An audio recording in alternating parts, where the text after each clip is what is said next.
Hello friends, welcome to my channel. Friends, इसके पहले हम लोग देखे थे फैट से रिलेटेड क्वेश्चन, लेकिन टाइम का अभाव होने की वजह से क्वेश्चन ये चीज़ें कंप्लीट नहीं हो पाई थी। ठीक, तो क्या था, वसा की कमी का प्रभाव क्या था और वसा की अधिकता का क्या प्रभाव था। ठीक, तो ये हम लोग देख लिए थे, लेकिन एक बार फिर से देख ले रहे हैं। क्या है वसा की अधिकता का प्रभाव। ठीक, वसा की अधिकता का क्या प्रभाव है।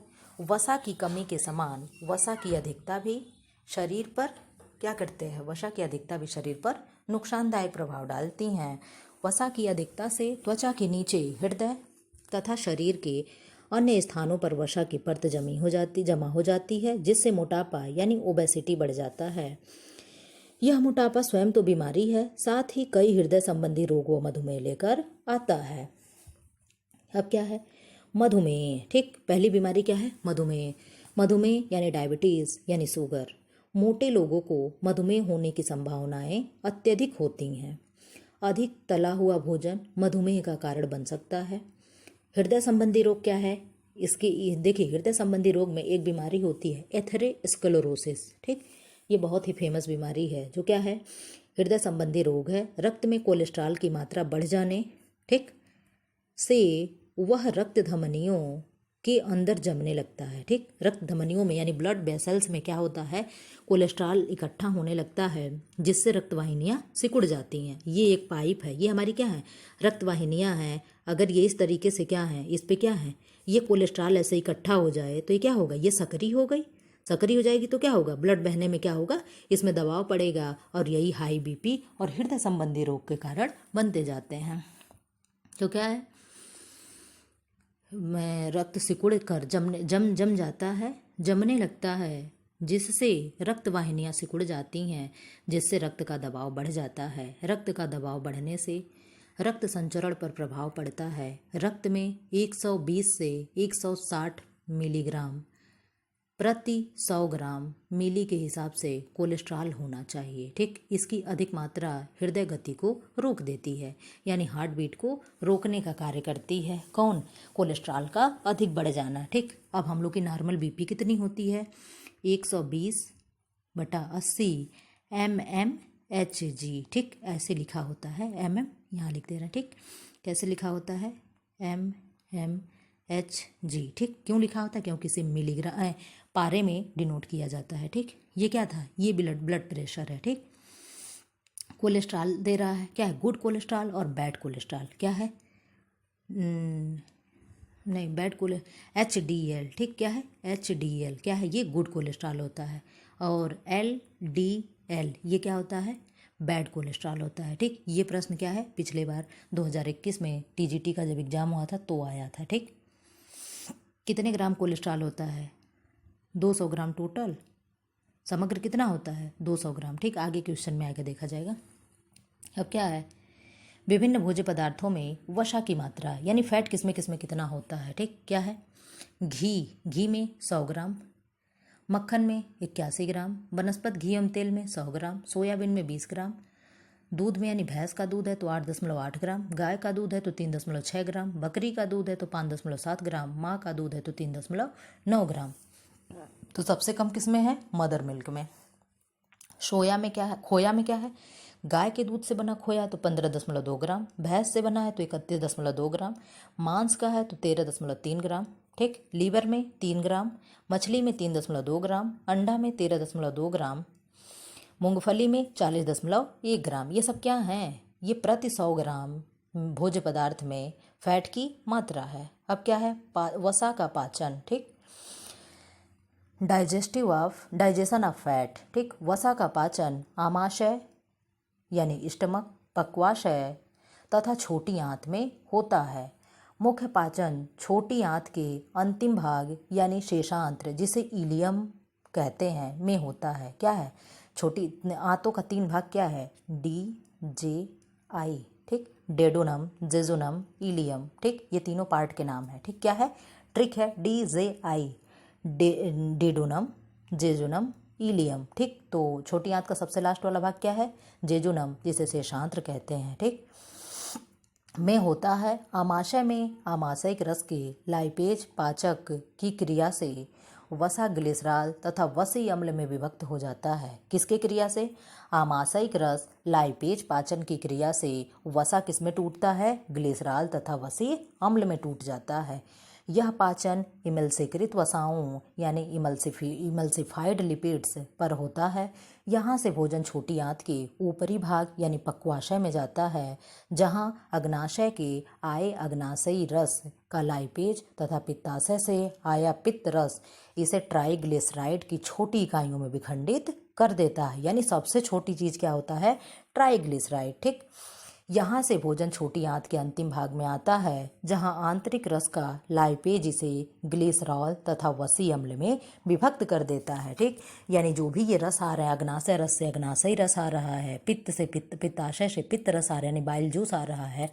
बाइल जूस कहाँ बनता है? निर्माण होता है यकृत में, स्टोर होता है गॉल ब्लैडर में यानी पित्ताशय में। तो ये क्या हो रहा है? ये हर जगह से आ रहा है, फिर इस फैट को क्या कर रहा है? ट्राइग्लिसराइड की छोटी इकाई में विखंडित कर रहा है। उसके बाद फिर भोजन छोटी आंत के अंतिम भाग में, जिसे इलियम कहा जा रहा है, शेषांत्र कहा जा रहा है, वहाँ जा करके आंतरिक रस का लाइपेज इसे ग्लिसरॉल तथा वसी अम्ल में विभक्त करता है। यानी कौन विभक्त कर रहा है? लाइपेज। ठीक, क्या है? लाइपेज। ये क्या कर रहा है? ग्लिसरॉल एवं वसी अम्ल में इसे तोड़ दे रहा है। ठीक, तब हमारे शरीर में एब्जॉर्ब होता है। अब क्या है? अधिशोषण यानी एब्जॉर्पेशन। ठीक, एब्जॉर्पेशन। ठीक, प्रोटीन तथा कार्बोज पदार्थ की अपेक्षा वसा की अधिशोषण प्रक्रिया जटिल होती है। यानी प्रोटीन और कार्बोहाइड्रेट टूटने में आसान होता है, लेकिन वसा क्या है? फैट को तोड़ना इतना आसान नहीं है, जटिल है थोड़ा प्रक्रिया। इसका अधिशोषण यानी एब्जॉर्बेशन या बी होना चाहिए। ठीक, एब्जॉर्बेशन, इसका अवशोषण निम्न पदों में होता है। नंबर 1, वसा के पाचन के बाद जो वसीय कण तथा वसी अम्ल बचते हैं वह पित्त लवण तथा पानी के साथ मिलकर ये घुलनशील पदार्थ बनाते हैं, जिन्हें मीज़ल्स कहते हैं। किसके साथ मिलकर के? पानी और क्या है? पित्त लवण तथा पानी के साथ मिलकर के ये घुलनशील पदार्थ बनाते हैं, जिन्हें मीज़ल्स कहते हैं। अब क्या है? वसा पाचन वसी कण प्लस वसी अम्ल पित्त लवण की क्रिया करा करके या पानी से मिसल्स बनाया जा रहा है। ठीक, अब क्या है? सॉरी, मिसेल्स आंत की भीतरी परत श्लैष्मिक झिल्ली की कोशिकाओं में पहुंचते हैं। यहाँ मोनोग्लिसराइड यानी ग्लिसराइड तथा वसी अम्ल आंत की आंतरिक परत की कोशिकाओं द्वारा आत्मसात कर लिए जाते हैं। पित्त लवण बाहर रहकर वसा को मिसेल्स में बदलते रहते हैं। कौन बदलता रहता है? देखिए, वसा पे कौन कार्य करेगा? पित्त ही करेगा। इसीलिए जिन लोगों के गॉल ब्लैडर में स्टोन हुए रहते हैं उनके गॉल ब्लैडर को काट दिया जाता है और निकाल दिया जाता है। तो गॉल ब्लैडर क्या कर रहा है? पित्त रस को स्टोर कर रहा है। निर्माण तो यकृत में हो रहा है, लेकिन स्टोर कहाँ हो रहा है? पित्ताशय में यानी गॉल ब्लैडर में हो रहा है। तो उनके पास गॉल ब्लैडर ना होने की वजह से पित्त रस का स्टोर नहीं हो पाता है। इसीलिए वो जब भी ऑयली खाना, फैटी फूड जब भी ग्रहण करते हैं तो उसमें क्या, ऑयली फूड, तो उसमें क्या होता है? उनका डाइजेशन गड़बड़ हो जाता है और उन्हें एसिडिटी बनने लगती है। सब स्टेप बाय स्टेप एक प्रक्रिया जुड़ी हुई है। आप लोग अक्सर चीज़ें होती हैं, आप लोग इसे वॉच करिएगा। ठीक, श्लैष्मिक झिल्ली की कोशिकाओं में ग्लिसरॉल, वसी अम्ल, मोनोग्लिसराइड तीनों मिलकर ट्राइग्लिसराइड बनाते हैं। कौन कौन? ग्लिसरॉल, वसी अम्ल तथा मोनोग्लिसराइड तीनों मिलकर ट्राइग्लिसराइड बनाते हैं। ट्राइग्लिसराइड लाइपोप्रोटीन तथा काइलोमाइक्रॉन्स में बदल जाते हैं, जिनका अधिशोषण लसिका नलियों द्वारा होता है। यह लसिका नलिका इसका अधिशोषण कर रक्त नलिकाओं में पहुंचाती है। वसा में जो ग्लिसरॉल वाला भाग होता है वह पृष्ठ शिरा यानी क्या है, पोर्टल वेन्स द्वारा यकृत में पहुंचाया जाता है तथा वसी अम्ल रक्त की प्रोटीन जिसे एल्ब्यूमिन कहते हैं के साथ मिलकर पृष्ठ शिरा द्वारा यकृत तक पहुंचती है। ये सब क्या है? ये पाचन का प्रक्रिया है। ठीक, अब क्या है? चयापचय यानी मेटाबॉलिज्म। अब इसका मेटाबॉलिज्म कैसे होगा? अवशोषण वसा काइलोमाइक्रॉन्स के नाम से जाना जाता है। यानी क्या है? अवशोषित जो वसा होता है उन्हें क्या कहते हैं? काइलोमाइक्रॉन्स के नाम से जानते हैं। इस वसा का चयापचय विभिन्न पदों में होता है। पदों मतलब विभिन्न क्रम में होता है। ठीक, अब क्या है? काइलोमाइक्रॉन्स की कुछ मात्रा वसा ऊतकों द्वारा ली जाती है, जहाँ इसका रूपांतर ट्राइग्लिसराइड में होता है और यह वसी ऊतकों में जमा हो जाती है और शरीर को ऊर्जा की आवश्यकता होने पर ये पुनः ग्लिसरॉल तथा वसी अम्ल में बदलकर शरीर को ऊर्जा देते हैं। यह रासायनिक परिवर्तनों के कारण ऊर्जा देते हैं, जिसके फलस्वरूप ऊर्जा कार्बन डाइऑक्साइड तथा पानी बनता है। क्या क्या बनता है? ऊर्जा यानी एनर्जी, कार्बन और कार्बन डाइऑक्साइड तथा पानी बनता है। ठीक, अब क्या है, जब रासायनिक क्रिया इसकी हो जाती है, ग्लिसरॉल तथा वसी अम्ल में ये पुनः बदल जाता है और शरीर को ऊर्जा देता है। शरीर को ऊर्जा कितने देता है? 9 किलो कैलोरी देता है। कुछ जटिल रासायनिक क्रियाओं द्वारा काइलोमाइक्रॉन्स का कुछ भाग ग्लूकोज, ग्लाइकोजन तथा अनावश्यक अमीनो एसिड में बदल जाते हैं। कुछ भाग कोशिका निर्माण में सहायक होते हैं। फ्रेंड्स, अब ये मैं पीडीएफ क्लोज करूँगी, फिर नेक्स्ट पीडीएफ लाऊंगी। इससे रिलेटेड जो भी एमसीक्यू आए हुए नेक्स्ट एग्जामों में वो आप लोग देख। अब क्या है, वसा यानी लिपिड से जो भी क्वेश्चन आए, देखिए पहले तो आप लोग सन देख लीजिए, क्योंकि मैं बार बार ये नहीं दिखाऊंगी, जूम करके ही पढ़ाऊंगी। ठीक, अब क्या है, हो सकता है पेन का भी यूज ना करें। देखिए फैट से रिलेटेड क्या है, वसा लिपिड। ठीक, क्या है, अल्प एवं मध्यम वसी अम्लों की श्रृंखला में समृद्ध हैं। क्या है, मक्खन।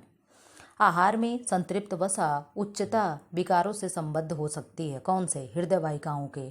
ठीक, हृदय वाहिका रोग से। वह लिपिड जिसमें जल भीरु मतलब हाइड्रोफोबिक, ठीक, अध्रुवीय तथा जल प्रेमी यानी हाइड्रोफिलिक, ठीक, ध्रुवीय समूह दोनों होते हैं, उन्हें क्या कहेंगे? विषमानुभूतिक कहते हैं।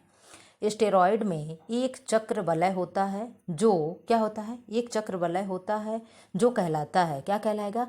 साइक्लोपेंटेंटो पर हाइड्रोफिनेंथीन। ठीक, नाम बहुत टफ है।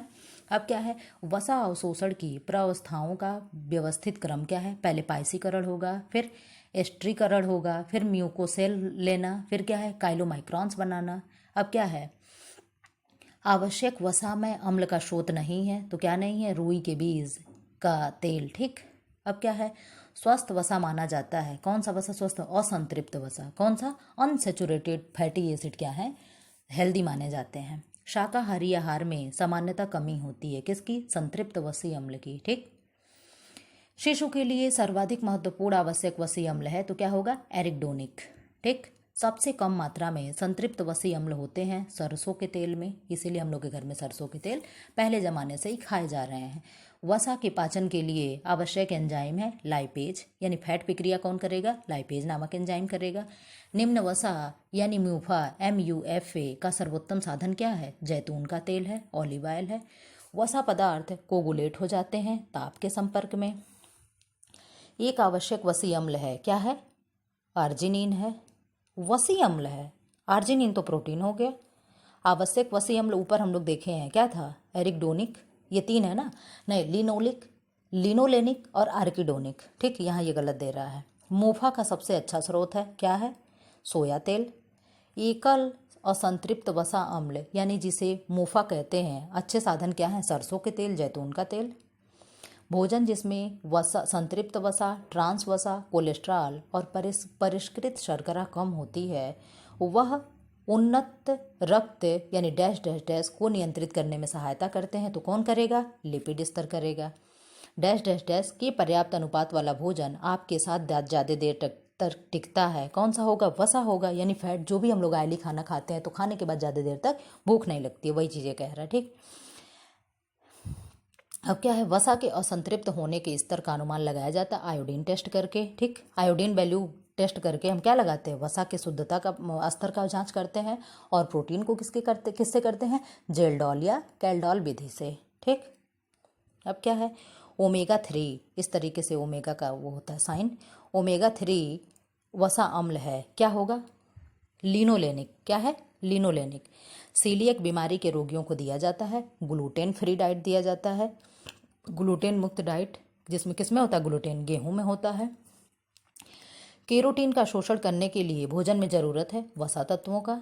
ठीक, वसा नहीं रहेगा तो जो भी वसा में घुलनशील 4 विटामिन हैं, कौन कौन से हैं? Vitamin A, D, E, K, ये क्या होंगे? एब्जॉर्ब नहीं होंगे हमारे शरीर में। हम इंटेक तो करेंगे, लेकिन फिर हमारे स्टूल के साथ पास आउट हो जाएंगे। अनिवार्य वसायुक्त एसिड हैं, कौन से हैं? Linolenic acid. ठीक, लिनोलेनिक, आर्किडोनिक और क्या था? लिनोलिक। डैश डैश डैश की ऑक्सीडेशन में सर्वाधिक ऊर्जा प्रति ग्राम मिलती है। यानी जो चीज़ें हम कार्बोहाइड्रेट हो गया, प्रोटीन हो गया, ऐसे ऑप्शन दिया होगा तो उसमें क्या होगा, फैट जो है 9 किलो कैलोरी ऊर्जा देता है। अब क्या है, म्यूफा का उदाहरण नहीं है ओलिक अम्ल। ठीक, वनस्पति तेल अच्छे स्रोत होते हैं किसके, पॉली असंतृप्त वसी अम्लों के। ठीक, वसा अघुलनशील है किसमें, जल में। अघुलनशील किसमें है, पेट्रोल में, बेंजीन में, ईथर में। इन तीनों चीज़ में फैट क्या होता है, सोलेबल हो जाता है यानी घुल जाता है। अब क्या है, वसा एक स्वस्थ मानव के सांस लेने में औसत मतलब 1 मिनट में एक व्यक्ति कितने बार सांस लेता है, तो यहाँ पे क्या दिया गया है, यहाँ पे दिया 12 से 18 बार। लेकिन जब आप 9th और 10th की बुक देखेंगे तो उसमें क्या दिया है, 14 से 18 बार या 18 से 20 बार। तो इस हिसाब से ऑप्शन को लेकर के आप लोग चलिएगा, 20 तक आप लोग लगा सकते हो, क्योंकि वही चीज़ें करेक्ट मानी जाएंगी। ठीक, जो यूपी बोर्ड की किताबें हैं। ठीक, और यूपी बोर्ड की किताबों से हम पढ़ाते हैं तो हम जान लो उसमें क्या दिया गया है। ठीक, अब क्या है, वसा के इस्तेमाल के विषय में आजकल धारणा है क्या, वसा का उपयोग असंतृप्त वसा के रूप में करना चाहिए। कोलेस्ट्रॉल का घनिष्ठ संबंध किससे है, वसा से है। रेशेदार खाद्य पदार्थ आवश्यक हैं किसके लिए, सही पाचन के लिए। लाइपेज क्रिया करता है किस पे, फैट पे। वसा या तेल को अधिक देर तक गर्म करने में एक हानिकारक पदार्थ बनता है जिसे क्या कहते हैं, एक्रोलिन या एक्रोलिक। जब हम लोग तेल गर्म करते हैं, घी गर्म करते हैं, जब बहुत तेज उसमें से धुआं निकलता है, उसे धुआं को क्या कहा जा रहा है, एक्रोलिन या एक्रोलिक। वसा को पचाने के लिए आवश्यक एंजाइम लाइपेज पाया जाता है कहाँ, अग्नाशयी रस में। जन्म के समय बच्चे के मस्तिष्क का भार होता है 350 ग्राम। वसा में घुलनशील विटामिन है, विटामिन ई, डी, ई के। 4 विटामिन होते हैं या केवल एक ही विटामिन, 2 ही का नाम दिया है, क्या है, विटामिन ई, डी, ई के। कीड़ा करके आप लोग याद कर लीजिए, कीड़ा तेल में गिरेगा तो मर जाएगा। वसा में घुलित विटामिन है, पहले ही हो गया। एक मोटे व्यक्ति को खाने में कम प्रयोग करना चाहिए फैट का। सर्वाधिक ऊर्जा की कैलोरी उत्पन्न होती है तो शुद्ध घी से। वसा के पाचन क्रिया करने वाले एंजाइम को कहते हैं, क्या कहेंगे, लाइपोलिटिक एंजाइम। पित्त आवश्यक होते हैं फैट डाइजेशन के लिए। फ्राइनोडर्मा जिसे टोड स्किन कहते हैं, कछुए जैसे स्किन कहते हैं, किसके कमी से रोग होता है, वसा के कमी से। शरीर को सबसे अधिक ऊर्जा प्राप्त होती है किससे, वसा से। कितना, 9 किलो कैलोरी ऊर्जा। ठीक फ्रेंड्स, ऐसे ही वीडियो पाने के लिए चैनल को लाइक करें, शेयर करें एंड सब्सक्राइब करें। अब इसके बाद यहाँ आप लोग को दिख रहा, मैं विटामिन का क्वेश्चन लेकर आऊँगी।